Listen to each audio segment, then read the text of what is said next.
ওয়াতাকুনুল জিবালু কালইহনিল মানফুস।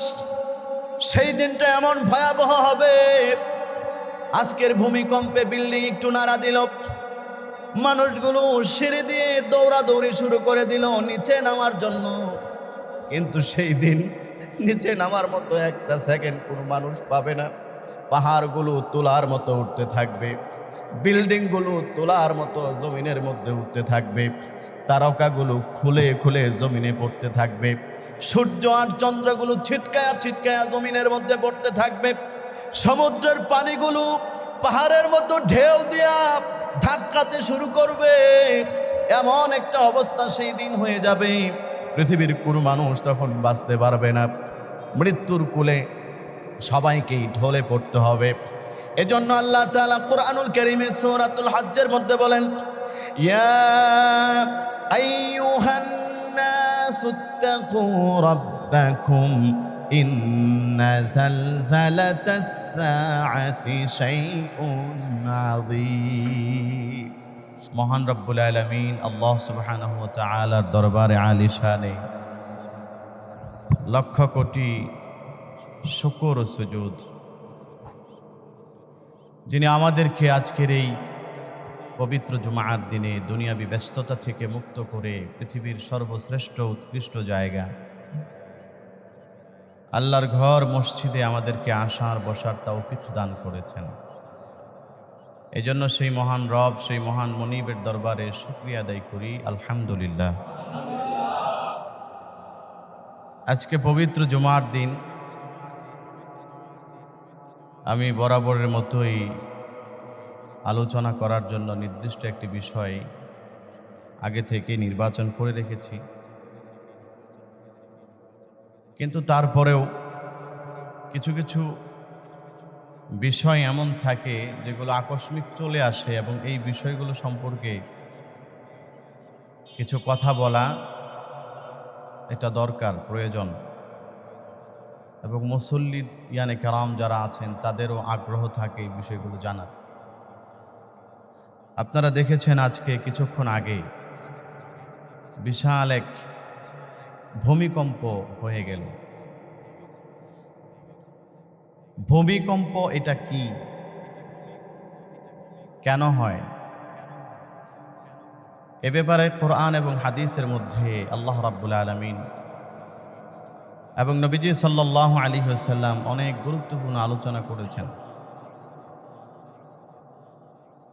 যদিও এটা আমার আজকের আলোচ্য বিষয় না,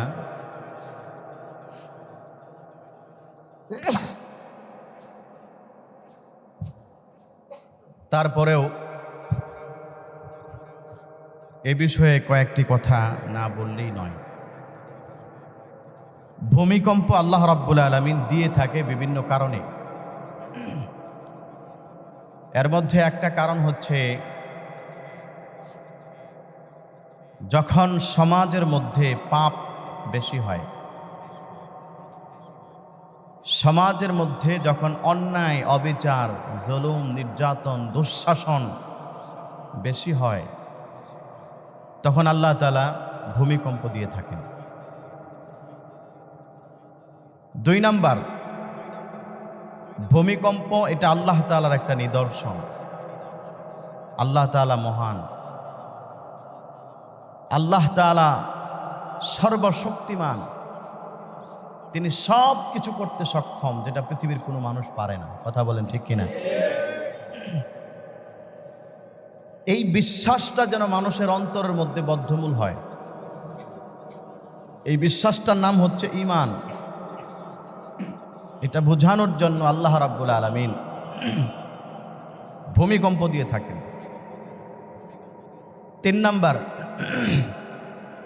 মানুষকে তার পাপ কাজ থেকে ফেরানোর জন্য আল্লাহ তাআলা সতর্কবার্তা ওয়ার্নিং দিয়ে থাকেন যে মানুষ, আমি আল্লাহ রাব্বুল আলামিন তোমাকে সতর্ক করে দিচ্ছি, তোমার জীবন, তোমার বাড়ি ঘর, কোনো কিছুর 1 সেকেন্ড ভরসা নেই। আজকের ভূমিকম্প যদি 8-10 সেকেন্ড হতো,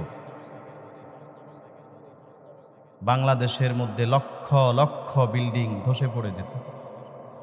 আল্লাহর কুদরতের সামনে এই পৃথিবীর শক্তিশালী বিল্ডিং, এই পৃথিবীর শক্তিশালী সুপার পাওয়ার যে কিছুই না, এটা মানুষকে বোঝানোর জন্য আল্লাহ তাআলা বলেন আমি কিঞ্চিত মাত্র একটু দেখাই, একটু, বেশি না, একটু দেখাই। হাজার কোটি বারের এক ভাগও না, এর চাইতে কম দেখাই। পরিপূর্ণ যেদিন দেখানো হবে সেই দিন পৃথিবীতে আর কোনো কিছু টিকে থাকবে না। সেই দিন সব কিছু তছনছ হয়ে যাবে। সেই দিন মহাপ্রলয় আসবে। সেদিন কিয়ামত সংঘটিত হবে এই ভূমিকম্পের মাধ্যমে। সেদিন পৃথিবীর পাহাড়গুলো, আল্লাহ তাআলা কোরআনুল কারীমের মধ্যে বলেছেন, ধ্বনিত তোলার মতো বাতাসের মধ্যে উঠতে থাকবে। তো পাহাড়গুলি যদি এইভাবে উঠতে থাকে, তখন আমার আপনার মতো সাধারণ মানুষের কি অবস্থা হবে? আল্লাহ তাআলা কোরআনে লম্বা আলোচনা করেছেন। আল্লাহ তাআলা কোরআনুল কারীমের মধ্যে বলেছেন, ক্বালাল্লাহু তাআলা ইযা যুলজিলাতিল আরদু জিলজালাহা ওয়া আখরাজাতিল আরদু আথকালাহা ওয়া ক্বালাল ইনসানু মা লাহা ইয়াউমাইযিন তুহাদ্দিসু আখবারাহা বিআন্না রাব্বাকা আওহা লাহা।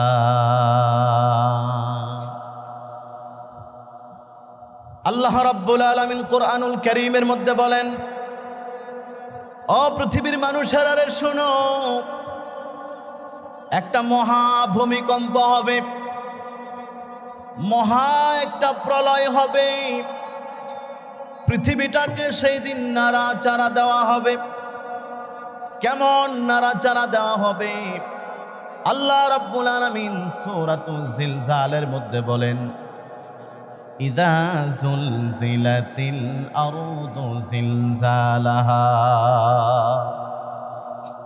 সেই দিন জমিনকে নাড়াচাড়া দেওয়া হবে, নাড়া দেওয়ার মতো নাড়া, অর্থাৎ এমন নাড়াচাড়া দেওয়া হবে যেই নাড়াচাড়া দেওয়ার পরে পৃথিবীর কেউ যেন আর বেঁচে থাকতে না পারে। আজকে পৃথিবীতে ভূমিকম্প হয়, ওই ভূমিকম্পের 1000 ভাগের 1 ভাগও হয় না। আল্লাহ রাব্বুল আলামিন বলেন, পৃথিবীর মানুষেরা সেই দিন এক একজন এক এক অবস্থার মধ্যে থাকবে। কেউ ঘুমন্ত অবস্থায় থাকবে, কেউ বাজারের মধ্যে থাকবে, কেউ মাঠের মধ্যে কাজ করতে থাকবে। এমন সময় তার কানের মধ্যে আওয়াজ আসবে, সিংহার আওয়াজ। ইসরাফিল আলাইহিস সালাতু ওয়াস সালাম সিংহার মধ্যে ফুৎকার দিচ্ছেন। ফুৎকারের আওয়াজটা আস্তে আস্তে ভারী হচ্ছে, বড় হচ্ছে। পৃথিবীটা কাঁপতে শুরু করে দিয়েছে। এমন কাঁপনি শুরু হয়ে গিয়েছে, এমন নাড়াচাড়া শুরু হয়ে গিয়েছে, ওই পৃথিবীর কোনো মানুষ তখন সেই জায়গায় দাঁড়ায় থাকার মতো সামর্থ্য কারো থাকবে না। আমার ভাইয়েরা, আজকের ভূমিকম্পের মতো 1 সেকেন্ড আর 2 সেকেন্ডের ভূমিকম্প নয়, ঘন্টার পর ঘন্টা পৃথিবীটা এমন ভাবে ঝাঁকাতে থাকবে। আল্লাহ তাআলা বলেন, ও পৃথিবীর মানুষেরা শোনো, তাকায় দেখবা পাহাড়গুলো তুলার মতো বাতাসের মধ্যে উঠতেছে। সেই দিনটা এমন ভয়ঙ্কর হবে, আসমান থেকে সূর্যটা ছিঁড়ে জমিনে পড়ে যাবে, জমিনটা ফেটে চৌচির হয়ে যাবে, তারকাগুলো বৃষ্টির মতো ছিঁড়ে ছিঁড়ে জমিনের মধ্যে পড়তে থাকবে। এমন ভূমিকম্প সেই দিন পৃথিবীর মধ্যে শুরু হয়ে যাবে। ও পৃথিবীর মানুষ, কেউ তোমরা বাঁচতে পারবা না। আল্লাহ তাআলা সূরাতুল কারিয়ার মধ্যে বিস্তারিত আলোচনা করেন, আল কারিআতু মাল কারিআহ ওয়া মা আদরাকা মাল কারিআহ। আল্লাহ বলেন, পৃথিবীর মানুষ শোনো, মহাপ্রলয়, মহা ভূমিকম্প, কিয়ামতের দিনের ভূমিকম্প সম্পর্কে জানো। সেই ভূমিকম্পটা কেমন হবে? আল্লাহ বলেন মাল কারিআ, তুমি কি জানো সেই ভূমিকম্পটা কেমন হবে? ওয়ামা আদরাকা মাল কারিআ, তুমি কি জানো? আল্লাহ তিনবার বলছেন তুমি কি জানো মানুষ সেই ভূমিকম্প কেমন হবে? আল্লাহ তাআলা বলেন ইয়াউমা ইয়াকুনুন নাসু কাল ফারাশিল মাবসুস, ওই দিন ভূমিকম্পটা এমন ভয়াবহ একটা ভূমিকম্প হবে। আল্লাহ রাব্বুল আলামিন বলেন তুমি পৃথিবীর মানুষগুলোর দিকে তাকায় দেখবা, ওই পৃথিবীর মানুষেরা বিহঙ্গল পতঙ্গের মতো হয়ে গিয়েছে। আমাদের সমাজে যখন বৈশাখ মাসে ঝড় বৃষ্টি হয়, ভালো করে খেয়াল করে লক্ষ্য করে দেখবেন অনেক পাখি গাছের মধ্যে বাসা বাঁধে থাকার জন্য রাতের বেলায় ঘুমিয়েছে। সারা রাত ঝড় বৃষ্টি শুরু যখন হয়ে গেল, এক ঢাল থেকে আরেক ডালের মধ্যে এমন জোরে বাতাসে রাখাতে এক ডাল থেকে আরেক ডাল পর্যন্ত পাখিটা ঢুলতে থাকে, বাসাটা ঢুলতে থাকে।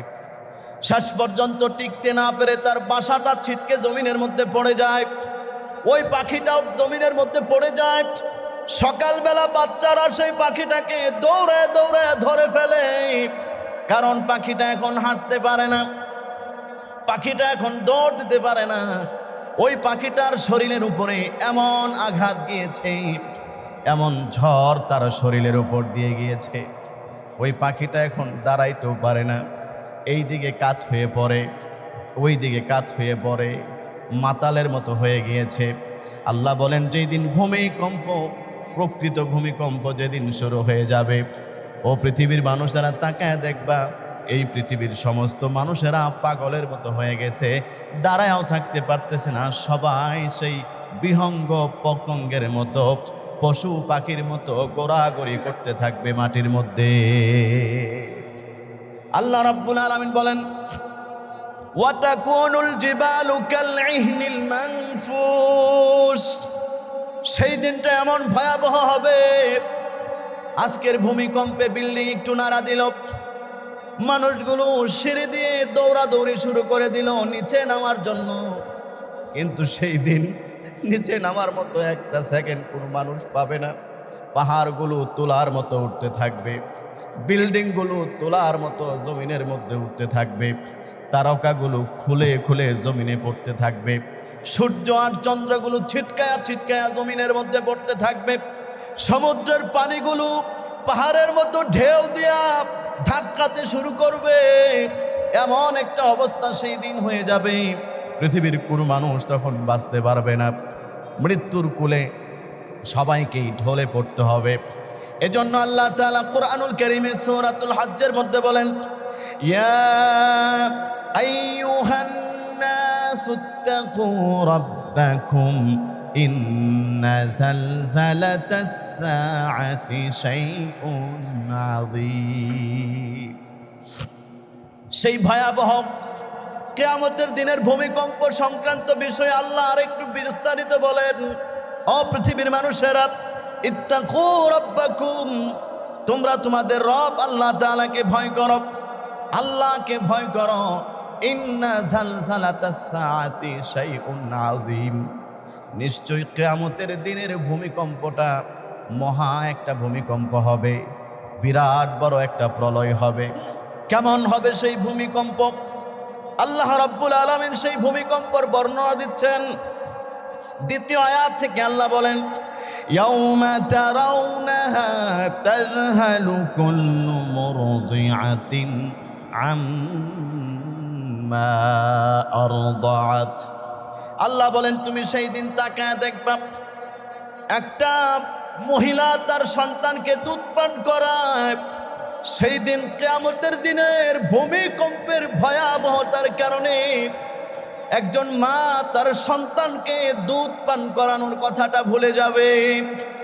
আমার ভাইয়েরা, হাসপাতালে, বাসা বাড়িতে একজন মহিলা যখন তার বাচ্চা প্রসব করে, অনেক কষ্ট তার হয়, অনেক ব্যথা তার হয়, কিন্তু যতই কষ্ট হোক না কেন কিছুক্ষণ পরে সে ডাক দেয়, আমার কলিজার টুকরা সন্তানটাকে আমার কাছে দাও। সন্তানটাকে দেখার পরে মা তার সব কষ্টের কথা ভুলে যায়। সন্তানটাকে দুধ পান করানোর পরে প্রতিটা মা এমন তৃপ্তি পায়, সন্তান জন্ম দেওয়ার ব্যথার কষ্টটা মা তখন ভুলে যায়। আল্লাহ বলেন সেই দিন এমন ভূমিকম্প শুরু হবে, মা তার সন্তান প্রসব করেছে ঠিকই, কিন্তু তার সন্তানকে দুধ পান করানোর কথাটা পর্যন্ত ভুলে যাবে। আমি আল্লাহর আযাব দেখার পরে মা তার সন্তানের কথা মনে থাকবে না। মা তার সন্তানকে ফালায়া নিজের জীবন বাঁচানোর জন্য পাগলের মতো দৌড় দিবে। সন্তান কোথায় ছিটকে পড়লো, মা কোন দিকে গেল, এইটুকু সেন্স করু মানুষের সেদিন কাজ করবে না। শুধু এতটুকুই নয়, আরো ভয়াবহ কথা আল্লাহ বলেন, ওয়াতাদাউ কুল্লু যাতি হামলিন হামলাহা, প্রতিটা গর্ভবতী মহিলা তার বাচ্চা পেট থেকে বের হয়ে যাবে, সে টেরও পাবে না। ওই দিন ভূমিকম্পটা এমন মারাত্মক একটা ভূমিকম্প হবে রে মানুষ, দুনিয়াতে মহিলাদের বাচ্চা হওয়ার সময় এত যন্ত্রণা হয়, এত ব্যথা হয়, আশেপাশের মা খালা চাচিরা এসে ভাবিরা এসে তাকে সান্ত্বনা দেয়। কিন্তু কিয়ামতের দিনের ভয়াবহতার কারণে, কিয়ামতের দিনের ভূমিকম্পের কারণে ওই মহিলাটার বাচ্চা প্রসব হয়ে যাবে, অথচ তার বাচ্চা হওয়ার সময় এখনো হয় নাই। মুফাসসিরিনে কেরাম তাফসীরের মধ্যে লিখেছেন, পৃথিবীতে কোনো মহিলার বাচ্চা 6 মাসের আগে তার পেট থেকে বের হয় না। বাচ্চা প্রসব হয় 6 মাস, 7 মাস, 8 মাস, 9 মাস, 10 মাস বয়সে। তারপরেও বাচ্চা হওয়ার সময় অসহ্য যন্ত্রণা তার হয়। কিন্তু কিয়ামতের দিনের ভূমিকম্প যখন শুরু হবে, জালজালা যখন শুরু হয়ে যাবে, নাড়াচাড়া যখন শুরু হয়ে যাবে, 3 মাসের বাচ্চা পেটের মধ্যে, ওই মহিলার বাচ্চা তার পেট থেকে নাড়াচাড়ার কারণে বের হয়ে বাইরে ছিটকায় পড়বে। 5 মাসের বাচ্চা মহিলা তার পেটের মধ্যে, ওই বাচ্চাটা ছিটকায় বাহিরে বের হয়ে পড়বে। 10 মাসের গর্ভবতী মহিলা পেট থেকে ছিটকায়া বাচ্চা তার লজ্জাস্থান দিয়ে বের হয়ে বাহিরের মধ্যে পড়ে যাবে। কোনো ধাত্রী লাগবে না, কোনো সিজার লাগবে না, কিচ্ছু লাগবে না। কিন্তু আল্লাহ বলেন এমন একটা অবস্থা তখন মানুষের হয়ে যাবে, ওই মহিলার পেট থেকে বাচ্চাটা বের হয়ে যাবে, সে বলতেও পারবে না, টেরও পাবে না। এমন একটা ভয়ঙ্কর অবস্থা হবে। এতটুকু শুধু শেষ নয়, এতটুকুই শুধু শেষ নয়, সবচাইতে ভয়ঙ্কর কথা আল্লাহ বলেন, ইয়া রাসূলুল্লাহ, আপনি মানুষদেরকে জানায় দেন, ওয়াতারান নাসা সুকারা, আপনি তাকায় দেখবেন পৃথিবীর সব মানুষগুলো সেই দিন মাতাল হয়ে গিয়েছে। মদ পান করার পরে, নেশা সেবন করার পরে মানুষ যেরকম মাতাল হয়ে যায়, কথাবার্তা ঠিক থাকে না, কি বলে সে নিজেই বুঝে না, ডান দিকে হেলে পড়ে, বাম দিকে দুলে পড়ে, এদিক ওদিক শুধু গৈরাগৈরি করে, কি করে কিছুই বুঝে না। আপনি তাকায় দেখবেন ওই সব মানুষগুলো সেই দিন পাগলের মতো দুলতেছে, কেউ কারো দিকে তাকাতেও পারতেছে না, দাঁড়ায়ও থাকতে পারতেছে না। এমন একটা ভয়ঙ্কর পরিস্থিতি শুরু হবে। কেন শুরু হবে আপনি জানেন? আল্লাহ তাআলা সর্বশেষ অংশে বলেন, ওয়ালাকিন্না আযাবাল্লাহি শাদীদ। এটার কারণ হচ্ছে কিয়ামতের দিন যখন মানুষ চোখের সামনে তাকায় দেখবে জাহান্নাম উতলায়া উতলায়া মানুষকে ধরার জন্য আসতেছে, সমুদ্র ফেটে আগুন বের হচ্ছে, সূর্য জমিনে ছিটকে পড়ে গিয়েছে, তারকাগুলো জমিনে টপ টপ করে ছিঁড়ে ছিঁড়ে পড়তেছে। আল্লাহ পাকের আযাব যখন কোনো মানুষ তার চোখের সামনে সরাসরি তাকায় দেখবে, কোনো মানুষের মাথা ঠিক থাকবে না, সব মানুষগুলো সেই দিন পাগলের মতো হয়ে সেই দিন রাস্তায় রাস্তায় ঘুরতে থাকবে। এমন একটা ভয়াবহ অবস্থা সেই দিন পুরো পৃথিবীর মানুষ দেখবে। আল্লাহ তাআলা সেই কথা কোরআনুল কারীমের মধ্যে 1500 বছর আগেই নাজিল করে নবীজিকে জানিয়েছেন, ইয়া রাসূলুল্লাহ, কিয়ামত আসবে, কিয়ামতের আগে সেই চূড়ান্ত ভূমিকম্পটা হবে, যেই ভূমিকম্পের পরে পৃথিবীতে কোনো মানুষ, কোনো পশু পাখি, এমনকি একমাত্র আল্লাহ রাব্বুল আলামিন ছাড়া পৃথিবীতে যা আছে সব কিছুকে আল্লাহ তাআলা সেই দিন সেই ভূমিকম্পের মাধ্যমে ধ্বংস করে দিবেন। আজকে আল্লাহ তাআলা যে সেই ধ্বংস করতে পারবেন সেটার ইঙ্গিত আমাকে আপনাকে আজকের এই ভূমিকম্পের মাধ্যমে আল্লাহ দিয়ে গেলেন। আজকের এই ভূমিকম্পের মাধ্যমে আল্লাহ তাআলা আমাকে আপনাকে জানিয়ে দিচ্ছেন, ও মানুষ, আজকে আমার 1 সেকেন্ডের একটু নাড়া দেওয়ার কারণে, হালকা একটু নাড়া দেওয়ার কারণে আজকে মানুষগুলো ঘর থেকে বের হইতে থাকে। কত ফ্যামিলি তো এমন আছে ঘরের মধ্যে থেকে নিজের জীবন বাঁচানোর জন্য দৌড় দিছে, সন্তানের কথাই আজকে মনে নাই। তাহলে যেই দিন এমন ভূমিকম্প হবে, যেই দিন ভূমিকম্পের কারণে পাহাড়গুলো তোলার মতো উঠতে থাকবে, সেই দিন কোনো মানুষ তার সন্তানের কথা ভুলে যাওয়াটাই তো স্বাভাবিক। কথা বলেন ঠিক কিনা? আজকের এই স্বাভাবিক ভূমিকম্পে তো একজন আরেকজনকে ভুলে যায়। খোঁজ নেওয়া দেখেন, এরকম বহুত ঘটনা আছে। যখন নাড়াচাড়া শুরু হয়ে গেছে, সবাই নিজের জীবন নিয়ে দৌড় দিছে। বহুত ফ্যামিলি এমন পাবেন, তার সন্তান শুয়ে রয়েছে, সন্তান রাইখা মা দৌড় দিছে যে নিজের জীবন বাঁচাই। সিঁড়ি দিয়ে গিয়ে নিচে নামি দৌড় দিছেন অল্প এই 1 সেকেন্ডের ভূমিকম্পে। সম্মানিত হাজিরিন, আল্লাহ তাআলা এই ভূমিকম্প দেন আমাকে আপনাকে সতর্ক করার জন্য, আমাকে আপনাকে তাওবার দিকে আহ্বান করেন যে পৃথিবীর মানুষেরা, তুমি যেভাবে চলছ, তোমার জীবন যেভাবে চলছে, এভাবে কোনো জীবন চলতে পারে না। এইভাবে যদি কোনো মানুষের জীবন চলে, তাহলে সেই মহান প্রলয়ের দিন, ভয়াবহ প্রলয়ের দিন, যেই দিন দ্বিতীয়বার সিংহায় ফুৎকার দেওয়ার পরে সব মানুষগুলো কবরের ভিতর থেকে ছিটকায়া ছিটকায়া বের হবে।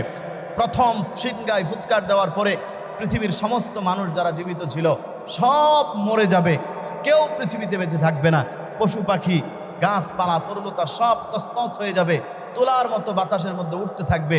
নিমিষেই যখন সব শেষ হয়ে যাবে, আর যারা পৃথিবীতে থাকবে না, এর আগেই যাদের মৃত্যু হয়ে যাবে, কবরের মধ্যে যারা থাকবে, জমিন এমনভাবে নাড়া দিবে, কবরের ভিতর থেকে প্রত্যেকটা মানুষকে ফিক্কা দিয়া দিয়া কবর মাটির উপরে বের করে দেবে। মাটির ভিতরে পর্যন্ত মানুষ থাকতে পারবে না, এমন ভূমিকম্প হবে। তার মানে সেই কিয়ামতের দিবসের ভূমিকম্প এবং সেই দিনের প্রকম্পন আমাকে আপনাকেও গ্রাস করবে। অনেকে ভাবতে পারে যে আমরা তো আগেই মারা যাব, কিয়ামত কবে হবে আল্লাহ ভালো জানে, কতদিন আর বাঁচবো, কিয়ামত আমি জানবো না, আমি টের পাবো না। কিন্তু আল্লাহ রাব্বুল আলামিন বলেছেন না, এমন নাড়াচাড়া হবে প্রতিটা লাশ তার কবরের ভিতর থেকে ফিক্কা দিয়ে বের করে দিবে। মানে এমন ভূমিকম্প সেদিন হবে। সেই ভূমিকম্পের মুখোমুখি সবাইকে হতে হবে এবং সেই ভূমিকম্পের হওয়ার পরে মহা বিচার কার্যক্রম শুরু হবে, কিয়ামত শুরু হবে। সেই কিয়ামতের দিন আল্লাহর সামনে দাঁড়িয়ে আমাকে আপনাকে জীবনের প্রতিটা মুহূর্তের হিসাব দিতে হবে। আল্লাহর বিধান মেনেছি কিনা, আল্লাহর হুকুম মেনেছি কিনা, নাফরমানি করেছি কিনা, নিজের মন মতো চলেছি কিনা, কোরআন বিদ্বেষী ছিলাম কিনা, এই প্রত্যেকটা জিনিসের হিসাব সেদিন আমাকে আপনাকে আল্লাহর সামনে দিতেই হবে। এই জন্য আমাদেরকে আল্লাহর হুকুম মানতে হবে, নাফরমানি ছেড়ে দিতে হবে। আমরা সবাই জানি কে কি অপরাধ করি। বর্তমান পৃথিবীতে, বর্তমান সমাজে গুনাহের ছড়াছড়ি এত বেশি পরিমাণে হয়ে গেছে, গুনাহ থেকে নিজেকে বাঁচিয়ে রাখাটা মুশকিল হয়ে গেছে। এই জন্য আমাদেরকে আল্লাহ তাআলা এই সমস্ত ভূমিকম্পের মাধ্যমে সতর্ক করেন যে তোমরা তাওবা করো, আল্লাহর দিকে ফিরে আসো। এই জন্য আমার ভাইয়েরা, মুরব্বী বাবারা, আমরা বেশি থেকে বেশি আল্লাহর কাছে তাওবা করব। আল্লাহ তাআলা যেন আমাদেরকে সব ধরনের আযাব এবং গজব থেকে হেফাজত করেন, বলেন আমিন। আল্লাহ তাআলা যেন আমাদের জান এবং মালকে নিরাপত্তার চাদরে আবৃত করে নেন, সকলে বলেন আমিন। কোরআনুল কারীমের মধ্যে আল্লাহ রাব্বুল আলামিন সূরাতুল আ'রাফের মধ্যে বলেছেন, আফা আমিনা আহলুল কুরা আইয়াতিয়াহুম বাসুনা বায়াতা ওয়া হুম নাঈমুন। আল্লাহ বলেন, ও নবী, আপনি পৃথিবীর মানুষকে বলেন, সমাজের মানুষ কি নিজে কি নিরাপদ মনে করে? আল্লাহ প্রশ্ন করতেছেন, তারা কি মনে করে যে তারা নিরাপদ হয়ে গিয়েছে, আমার আযাব তাকে গ্রাস করবে না? এরকম কি মনে করে? না, এরকম মনে করার কোনো কারণ নাই। আইয়াতিয়াহুম বাসুনা বায়াতা, কখনো কখনো আমি আল্লাহ পাকের আযাব, আমি আল্লাহর শাস্তি তাদের উপর চলে আসবে হঠাৎ করে রাতের বেলায়। ওয়া হুম নাঈমুন, তখন তারা ঘুমন্ত অবস্থায় থাকবে। এই আয়াতগুলোর ব্যাখ্যা আজকে আমি এখানে 2টা আয়াত আছে, আমি আমার স্বচক্ষে 2টা আয়াতের ব্যাখ্যা আজকের ভূমিকম্প সহ আমার স্বচক্ষে দেখলাম যে আল্লাহর কোরআন জীবন্ত মুজিজা। আল্লাহ তাআলা প্রথমে বলেছেন, মানুষ তুমি ঘুমন্ত অবস্থায় থাকবা, হঠাৎ করে ঘুমের মধ্যে দেখবা আমি আল্লাহ তাআলার শাস্তি, আমি আল্লাহর আযাব, ভূমিকম্প চলে আসছে। তুমি ঘুম থেকে উঠে পাগলের মতো দৌড়াতে থাকবে। আমি আমার নিজের চোখে দেখেছি, আপনারাও দেখেছেন অনেকেই। আজ থেকে 7-8 বছর আগে ফজরের আগ মুহূর্তে আজকের এই ভূমিকম্পের মতোই হঠাৎ করে রাতের বেলায় এমন এক ভূমিকম্প শুরু হয়ে গিয়েছিল। আমি তখন বাড়িতে ছিলাম ছুটিতে।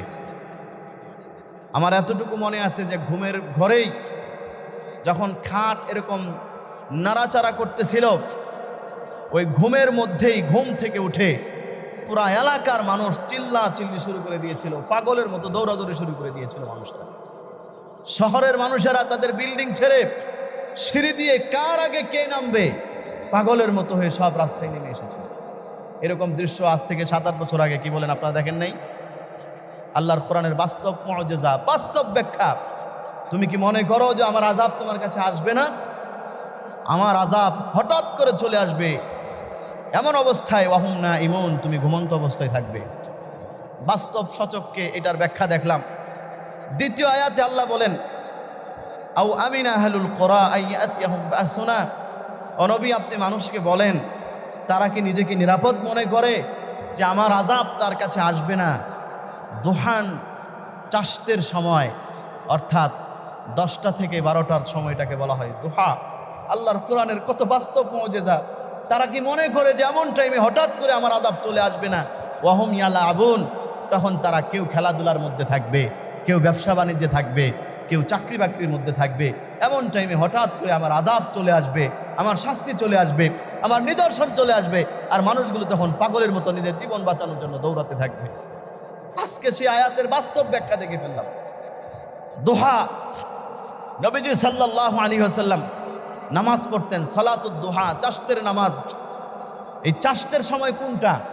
9টা থেকে নিয়ে সূর্য ঢলে যাওয়া পর্যন্ত জোহরের যে টাইমটা, এটাকে বলা হয় দোহা। অর্থাৎ যখন সূর্য তার পরিপূর্ণ যৌবন নিয়ে, পরিপূর্ণ শক্তি নিয়ে যখন তাপ দেয়, এই সময়টাকে বলা হয় দোহা।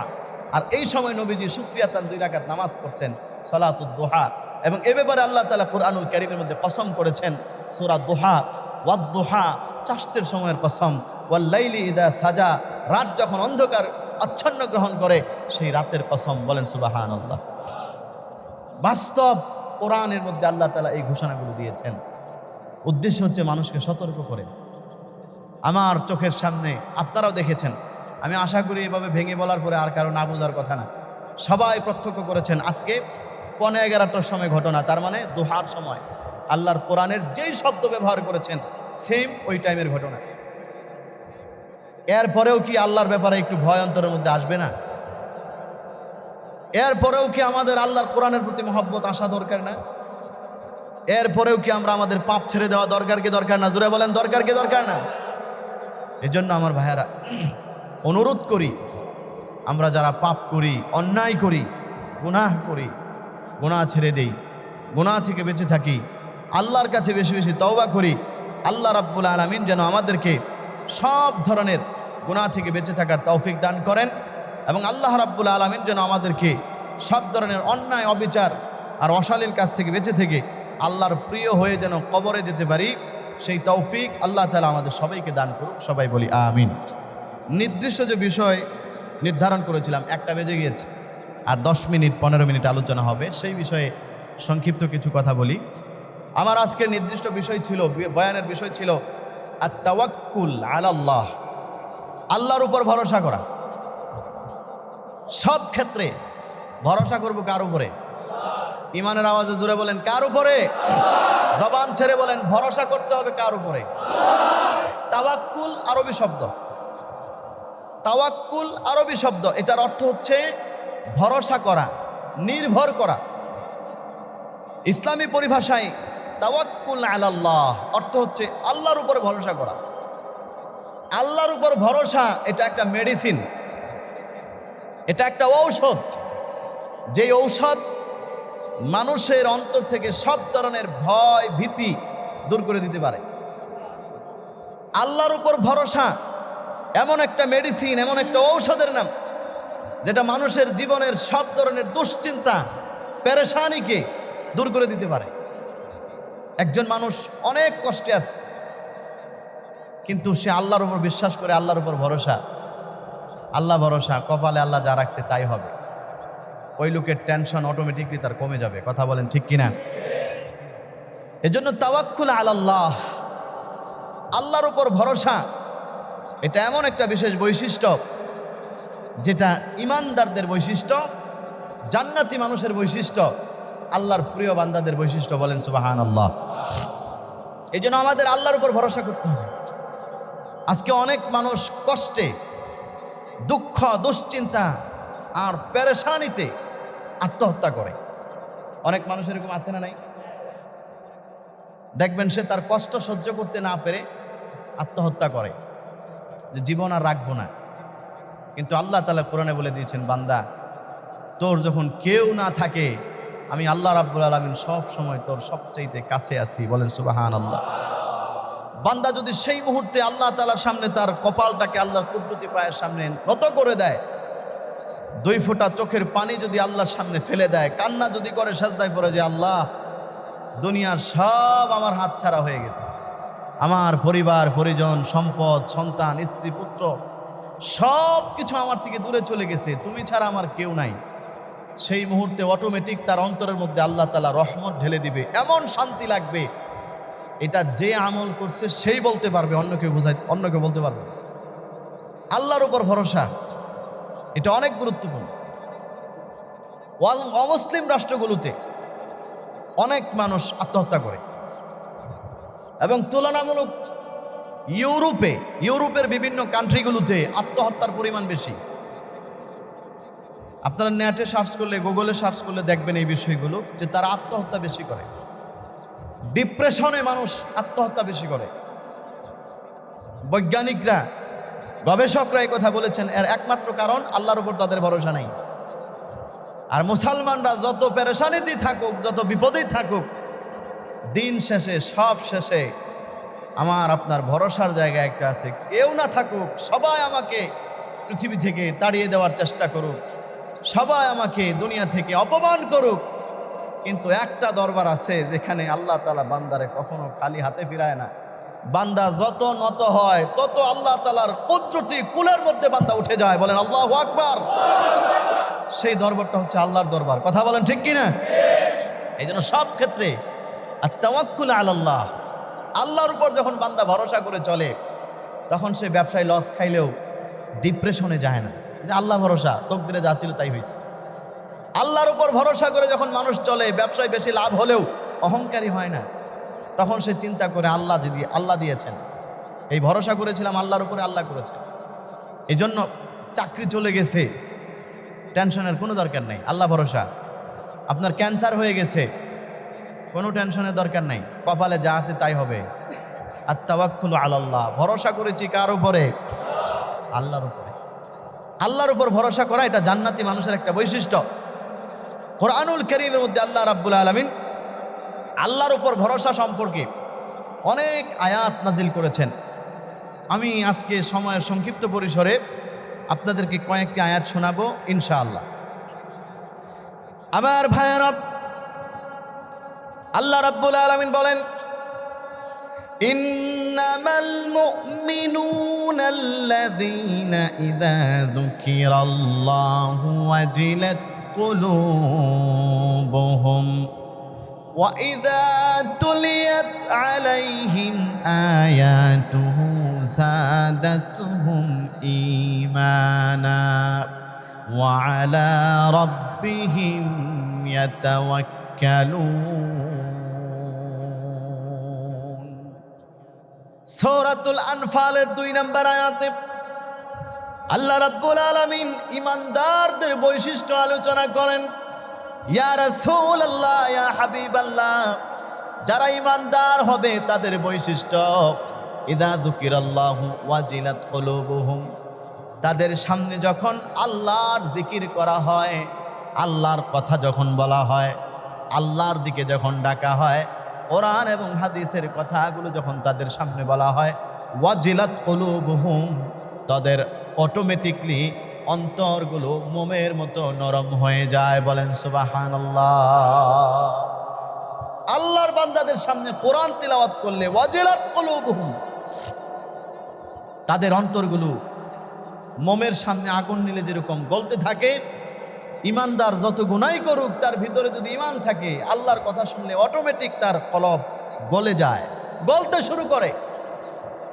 আজকে অনেক মানুষ এমন আছে, আল্লাহর কথা শোনার পরেও তার অন্তরগুলো গলে না, আখিরাতের কথা শোনার পরেও তার নিজের মধ্যে কোনো পরিবর্তনের আভাস পাওয়া যায় না। কেন এমন হয়?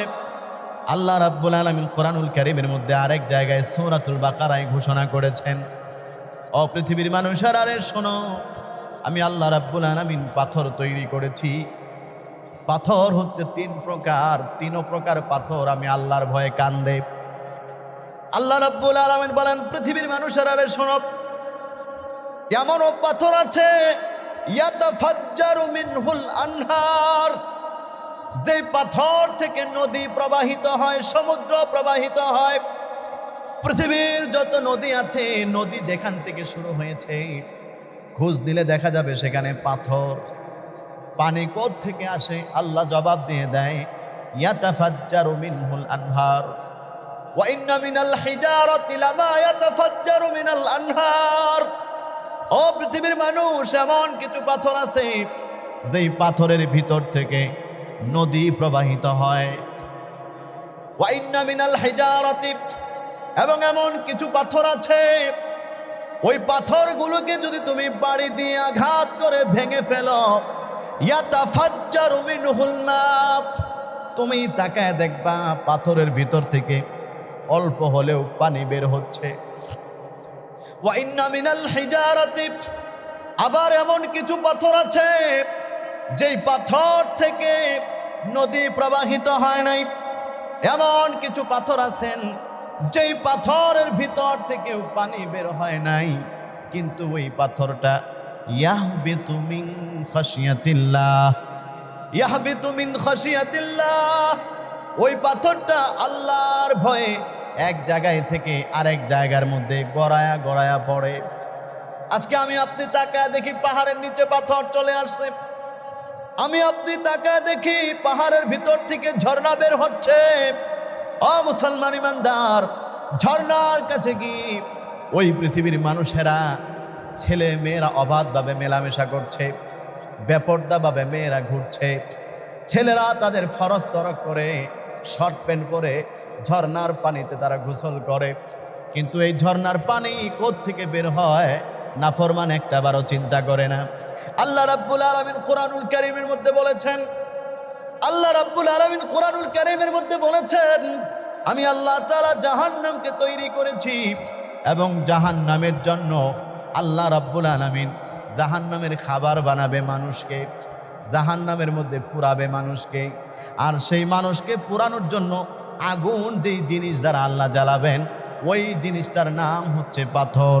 যেখান থেকে আয়াত নাজিল হলো ওই দিন থেকেই পাথরেরা কান্না শুরু করে দিয়েছে, আল্লাহ গো, আমাকে দিয়ে তুমি জাহান্নামকে আগুন জ্বালাবে, জাহান্নামের আগুন আমি কেমনে সহ্য করব। পাহাড়ের মধ্যে পাথর অজস্রত কান্না করতে থাকে, পাথরের ভিতর থেকে পানি বের হয়ে ঝর্ণা হয়ে বের হয়ে যায়। যেই মানুষকে জাহান্নামের মধ্যে পড়বে, ওই জাহান্নামের জন্য কাঁদতে কাঁদতে পাথরের ভিতর থেকে ঝর্ণা বের হয়ে যায়। আর ওই ঝর্ণার কাছে মানুষ গিয়ে উলঙ্গ হয়ে নাচানাচি করে, অথচ জাহান্নামের ভয়ে পাথর কাঁদে, মানুষের অন্তরের মধ্যে একটুও নাড়াচাড়া দেয় না। কথা বলুন ঠিক কিনা? এমন নাফরমান হয়ে গিয়েছে, মানুষের অন্তর এমন কঠিন হয়ে গিয়েছে। আল্লাহ রাব্বুল আলামিন বলেছেন, পৃথিবীর মানুষের অন্তরগুলো পাথরের চাইতেও আরো বেশি শক্ত হয়ে গিয়েছে। কিছু কিছু মানুষের অন্তর পাথরের চাইতেও আরো বেশি শক্ত। পাথরের ভিতর থেকে নদী প্রবাহিত হয়, ওর ভিতর থেকে এক ফোঁটা পানিও বের হয় না। পাথরের ভিতর থেকে পানি বের হয়, ওর ভিতরে একটু নাড়াচাড়াও দেয় না। পাথরের ভিতরে আল্লাহর আযাবের ভয়ে পাথর আকাশ থেকে, পাহাড় থেকে গড়ায়া গড়ায়া নিচে পড়ে। ওই পাথরটা আল্লাহর কাছে মাগফিরাত কামনা করতে থাকে, আল্লাহ আপনি আমারে দিয়া জাহান্নাম জ্বালায়েন না, আমি কেমনে সহ্য করব। একটা পাথর এরকম, কিন্তু মানুষের মধ্যে এতটুকু পরিবর্তন হয় না। কেন হয় না? কারণ তার ভিতরে আল্লাহর ভয় বিন্দু পরিমাণ। ওর অন্তরটা পাথরের চাইতে আরো বেশি শক্ত হয়ে গেছে। এজন্য খেয়াল করে দেখবেন, কত মানুষ বয়ান শোনে, কত মানুষ জুমায় আসে, কত মানুষ ওয়াজ মাহফিলে যায়, কত মানুষ তিলাওয়াত শুনে, সবার অবস্থা একরকম থাকে না। কথা বলেন ঠিক কিনা? একই আলোচনা শুনে কেউ কান্দে, আর আরেকজনের দিকে তাকায় তাকায় টিটকারি করে হাসে, দেখ কান্দে। এরকম নাফরমান, কথা বলেন আছে না নাই? আরো জোরে বলেন আছে না নাই? ওর অন্তরটা পাথরের চাইতে শক্ত হয়ে গেছে। আল্লাহ বলতেছেন, ইন্নামাল মুমিনুন, নিশ্চয় ইমানদার তো তারা, আল্লাযীনা ইযা যুকিরাল্লাহু ওয়াজিলাত কুলুবুহুম, তাদের সামনে যখন আল্লাহর আলোচনা করা হয় অটোমেটিকলি তার মনটার মধ্যে হু হু করে কেঁদে ওঠে, তার হৃদয়টা নরম হয়ে যায়। এটা ঈমানদারদের একটা বৈশিষ্ট্য। 2 নম্বর বৈশিষ্ট্য আল্লাহ বলেন وَإِذَا تُلِيَتْ عَلَيْهِمْ آيَاتُهُ زَادَتْهُمْ إِيمَانًا। ঈমানদারদের 2 নম্বর বৈশিষ্ট্য হলো তাদের সামনে যখন কোরআনুল কারীমকে তিলাওয়াত করা হয় জাদাতহুম ঈমানা, আল্লাহর কোরআনের তিলাওয়াত শোনার পরে সাথে সাথে মুমিনদের ঈমান বৃদ্ধি পেয়ে যায়। বলেন সুবহানাল্লাহ। ঈমান বৃদ্ধি পায়। কোরআন তিলাওয়াত শুনলে ঈমানের পাওয়ার বাড়ে, ঈমানের নূর বাড়ে, শক্তি বাড়ে। কাদের? আল্লাহ বলেন যারা ঈমানদার তাদের। বাড়ে না কাদের? আল্লাহ বলেন যারা মুনাফিক, যারা কাফের, ওদের কোরআনের কথা শুনলেও ঈমান বাড়ে না। আর যারা মুমিন মুত্তাকি তাদের অটোমেটিক ঈমান বেড়ে যায়। বলেন সুবহানাল্লাহ। এই জন্য খেয়াল করে দেখবেন, যত গুনাহ করেন, যত পাপই করেন, ঈমান আছে কিনা নিজেরটা নিজে টেস্ট করবেন। কেমনে করবেন? মিলায়া দেখবেন। কারো খবর কেউ জানি না। যত গুনাহগার মানুষই হোক, ভিতরে যদি ঈমান থাকে দেখবেন কোরআন হাদিসের কথা শুনলে একটু হলে মনটা নরম হয়ে যায়। বাহিরে যাওয়ার পরে পরে আবার আগের মতো মানে না, ওইটা ভিন্ন হিসাব। কিন্তু যখন শুনে, যখন কথাগুলো শুনে, যখন তিলাওয়াত শুনে, যখন আলোচনা শুনে, তখন মনটা নরম হয়। কমপক্ষে মনে মনে এতটুকু বলে যে না, আসলে যা করতেছি ভুল করতেছি। এই যে এতটুকু নরম হয়, আল্লাহ বলেন লোকটা ঈমানদার, ওর মধ্যে এখনো ঈমানের নূর বাকি আছে। বলেন সুবহানাল্লাহ। ঈমানদারদের 3 নম্বর বৈশিষ্ট্য আল্লাহ বলেন ওয়ালা রাব্বিহিম ইয়াতাওয়াক্কালুন।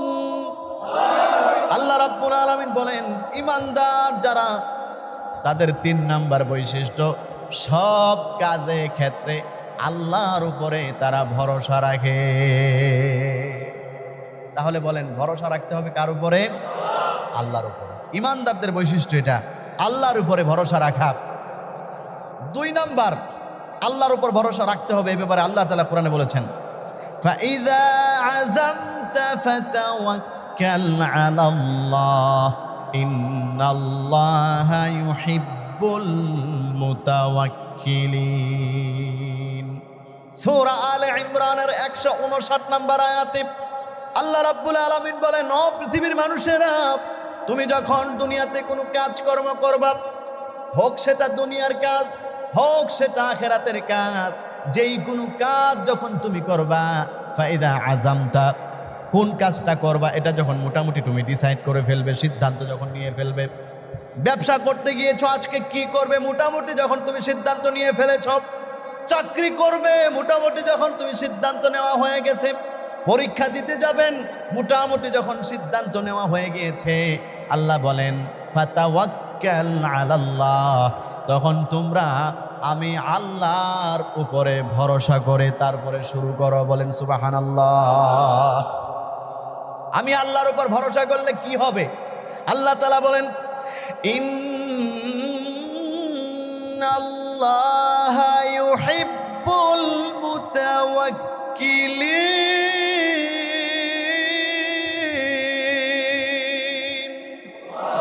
আল্লাহ রাব্বুল আলামিন বলেন কারণ হচ্ছে যারা কাজকর্মে চলায়, কথাবার্তায় সবসময় আমি আল্লাহর প্রতি ভরসা রাখে, আমি আল্লাহ তাদেরকে ভালোবাসি। বলেন সুবহানাল্লাহ। আল্লাহর ভালোবাসা আমরা পেতে চাই কি চাই না? সবাই বলেন জোরে, পেতে চাই কি চাই না? তাহলে জীবনের সব ক্ষেত্রে, চলার ক্ষেত্রে, কথা বলার ক্ষেত্রে ভরসা করব কার উপরে? আল্লাহ ভরসা। বলেন ইনশাআল্লাহ। ভরসা হবে একমাত্র কার উপরে? আপনার ছেলেকে বিবাহ করাবেন, মেয়ে দেখেছেন, ভরসা করবেন কার উপরে? মেয়েকে বিবাহ দিবেন, ছেলে পাত্র পছন্দ হয়েছে, ভরসা কার উপরে? চাকরিতে যাচ্ছেন, ঘর থেকে বের হয়েছেন, ভরসা কার উপরে? এজন্য আল্লাহ রাসূল হাদিসের মধ্যে বলেছেন, কোনো ব্যক্তি যখন তার কর্মক্ষেত্রে যায়, ঘর থেকে বের হয়, তখন সে একটা দোয়া পড়বে, বিসমিল্লাহি তাওয়াক্কালতু আলাল্লাহ। আমার সাথে সবাই বলেন বিসমিল্লাহি তাওয়াক্কালতু আলাল্লাহ, লা হাওলা ওয়ালা কুওয়াতা ইল্লা বিল্লাহ। বিসমিল্লাহি তাওয়াক্কালতু আলাল্লাহ, লা হাওলা ওয়ালা কুওয়াতা ইল্লা বিল্লাহ। এই দোয়া পরে আল্লাহর উপর ভরসা করে কেউ যখন ঘর থেকে বের হবে, আল্লাহ তাআলা বলেন ওই বান্দার জিম্মাদারি স্বয়ং আমি আল্লাহ তাআলা নিয়ে নেই। ওই বান্দার জিম্মাদারি নিয়ে নেন কে? আল্লাহ তাআলা। রোডে ঘাটে চলতে ফিরতে অনেক মানুষ আমরা দুর্ঘটনার শিকার হই, ঝামেলায় পড়ে যাই, বিপদ আপদের সম্মুখীন হই। নবীজি শিখিয়ে দিয়েছেন তুমি ঘর থেকে এই দোয়া পড়ে বের হও, বিসমিল্লাহি তাওয়াক্কালতু আলাল্লাহ লা হাওলা ওয়ালা কুওয়াতা ইল্লা বিল্লাহ। সহজ দোয়া, আরেকবার বলেন মুখস্থ হয়ে যাবে। বিসমিল্লাহি তাওয়াক্কালতু আলাল্লাহ। আমার সাথে আবার বলেন বিসমিল্লাহি তাওয়াক্কালতু আলাল্লাহ লা হাওলা ওয়ালা কুওয়াতা ইল্লা বিল্লাহ। আজকের বয়ান থেকে কমপক্ষে এই আমলটা ইনশাআল্লাহ বলেন। ঘর থেকে বের হইতে সব সময় বিসমিল্লাহি তাওয়াক্কালতু আলাল্লাহ। গার্মেন্টসে যাচ্ছেন, ঘর থেকে বলে বের হবেন বিসমিল্লাহি তাওয়াক্কালতু আলাল্লাহ। আল্লাহর নামে আল্লাহর উপর ভরসা করে বের হলাম, ইনশাআল্লাহ আল্লাহ বালা মুসিবত থেকে হেফাজত করবে। এরপরে অনেকের প্রশ্ন থাকতে পারে যে হুজুর অনেক সময় তো দুর্ঘটনা হয়েই যায়, ওইটা হইলো তকদিরের বিষয়। কারো যদি মৃত্যু এই হালতে থেকে থাকে যে সেই অবস্থায় রাস্তায় বের হয়ে মারা যাবে, তারপরও তার জন্য কল্যাণকর দিক আছে। নবীজি বলেছেন সে যেহেতু আল্লাহর উপর ভরসা করে বের হয়েছে আর আল্লাহ তাআলা ওয়াদা করেছেন আমি তার জিম্মাদারি নিয়েছি, সুতরাং এই ব্যক্তিকে আল্লাহ তাআলার জিম্মাদারিতে মাফ করে জান্নাত দিয়ে দিবে।